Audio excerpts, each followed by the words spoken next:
Fala, galerinha do primeiro ano. Vamos para mais uma aula de revisão, certo? Hoje abordaremos absolutismo monárquico, tá? Como sempre, dividiremos em duas aulas. Bacana, moçada? Então, vamos lá. Primeira questão que a gente tem que lembrar.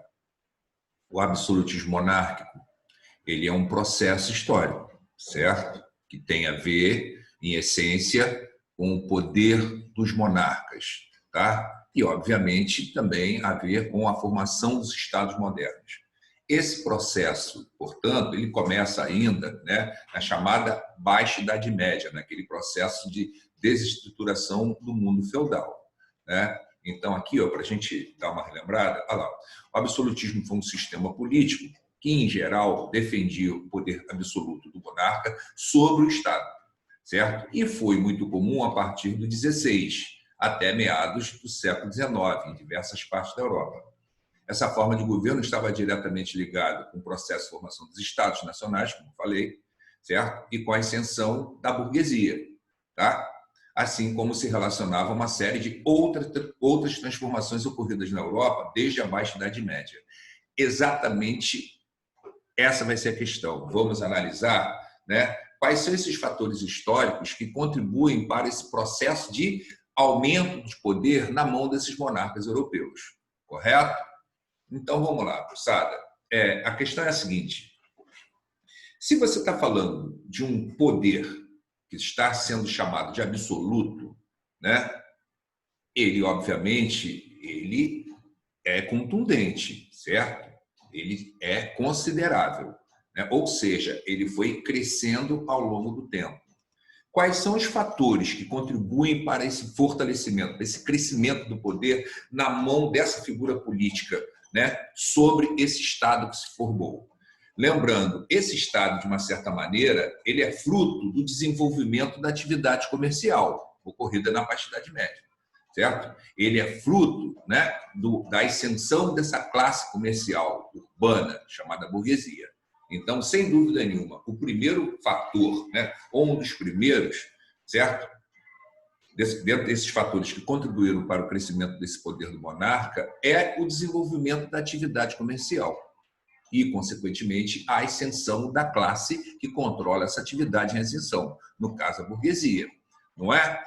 Obviamente que um outro é o próprio processo de centralização dos feudos, a formação desse Estado moderno, a delimitação de suas fronteiras, certo? O monarca controlando um exército nacional permanente, tendo poder para exercer, né, as leis, não é isso? Controlar tributos, correto? Começando a ascender, a contrapor o poder da Igreja Católica, né?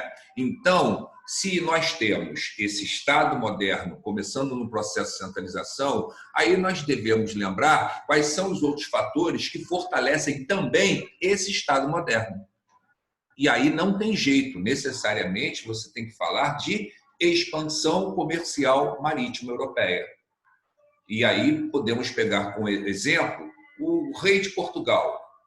Se o rei de Portugal ele já tem poder, né, porque controla um Estado, porque controla um exército permanente, porque tem as prerrogativas de legislar, de tributar e de punir, imagina quando ele passa a controlar um império ultramarino, né? Agora ele não será senhor só das terras de Portugal, ele terá terras na África, no arquipélago dos Açores, Cabo Verde, Angola, Moçambique, certo? Ele terá possessões na Ásia, né?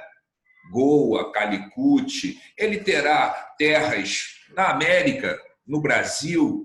Então, vocês imaginem, né, que aumenta a quantidade de territórios dominados, aumenta a quantidade de súditos e de riqueza, certo? Proveniente de todas essas terras que passam a ser colonizadas. Então, podemos citar um outro processo que favorece esse aumento de poder dos monarcas europeus, ou pelo menos de uma boa parte deles, certo? Que, no caso, é o processo de colonização. Porque se falamos de colonização, pegamos o exemplo dos monarcas ibéricos, não só português, né? Mas também o espanhol. No caso do Império Colonial Espanhol, com toda aquela quantidade de ouro, de prata, né? Que chegava dentro da Espanha, certo, moçada? É considerável. É claro que isso acaba transformando a economia daquela região. Esse monarca, portanto, tem uma capacidade cada vez maior de tributação, de acumulação de riqueza.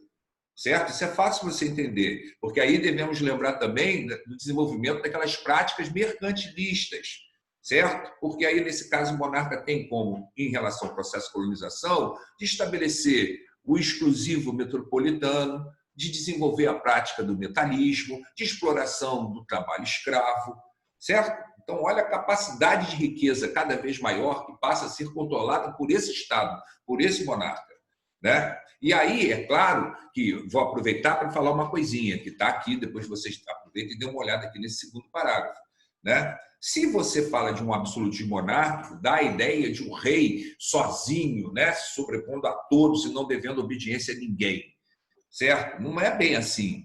Por mais absoluto que ele seja, tem um processo de negociação. Se você está falando de colonização, é claro que, num determinado momento, ele tem que dar espaço para a classe burguesa, comercial, agir, certo? Ele tem que dar algumas prerrogativas, alguns benefícios para essa classe burguesa. A própria Igreja Católica também vai ganhar espaço, porque esse processo de cristianização vai fazer com que a Igreja aumente o seu rebanho, né? Convertendo nativos no continente americano, por exemplo, né? A nobreza também vai ter benefícios. Se pegarmos o exemplo da colonização portuguesa no Brasil, nós vemos que os nobres portugueses, né, os fidalgos, foram agraciados com lotes de terra chamados capitanias hereditárias. Então, é todo um jogo de toma lá da cá, de troca de favores, certo? O rei não está governando sozinho, né? Não dá para questionar o poder dele, né? Não seria de muito juízo um membro da burguesia questionar o poder desse cara, certo? Mas, ao mesmo tempo, o rei sabe que precisa dessas classes para governar de forma absoluta. Correto, moçada? Um outro fator, né, que vai favorecer o aumento desse poder real, essa concentração de poder, é a reforma protestante, certo? Vocês devem lembrar que, quando eu falei das causas políticas do reformismo protestante, eu coloquei para vocês, ó, o monarca, na figura do Estado, ele vai procurar assegurar o seu poder nacional diante do poder universal da Igreja Católica. A reforma, em seu aspecto político, sem dúvida nenhuma, deixa muito claro um jogo de poder estabelecido entre a Igreja e esses estados em processo de consolidação. Isso fica muito evidente no caso da Inglaterra.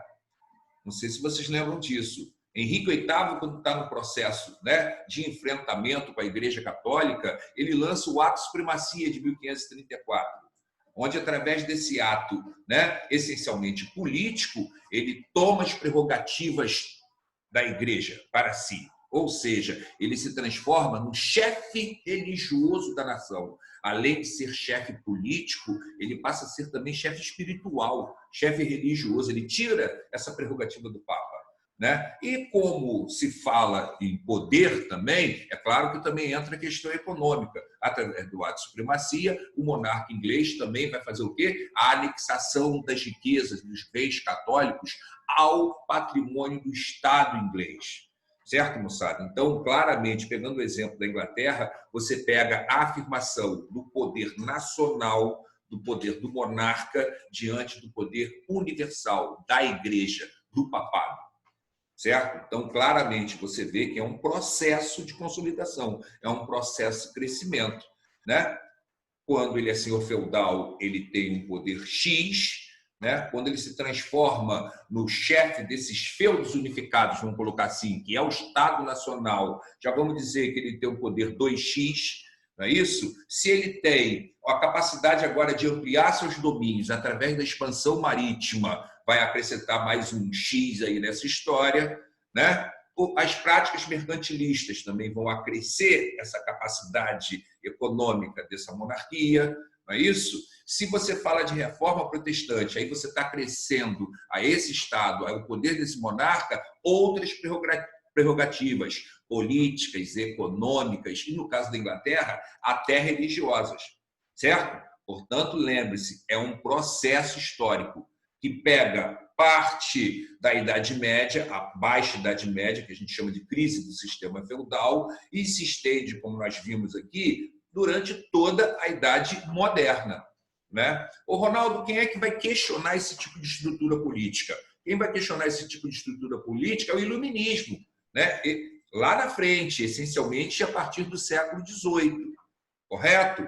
Ronaldo, na próxima aula, o que nós falaremos? Nós falaremos das teorias absolutistas e falaremos também da opção de alguns monarcas absolutistas, né, de utilizar me desculpem, de utilizar algumas novidades iluministas, certo? Para modernizar esses estados absolutistas e para tentar se defender de possíveis rebeliões por parte de grupos descontentes, certo?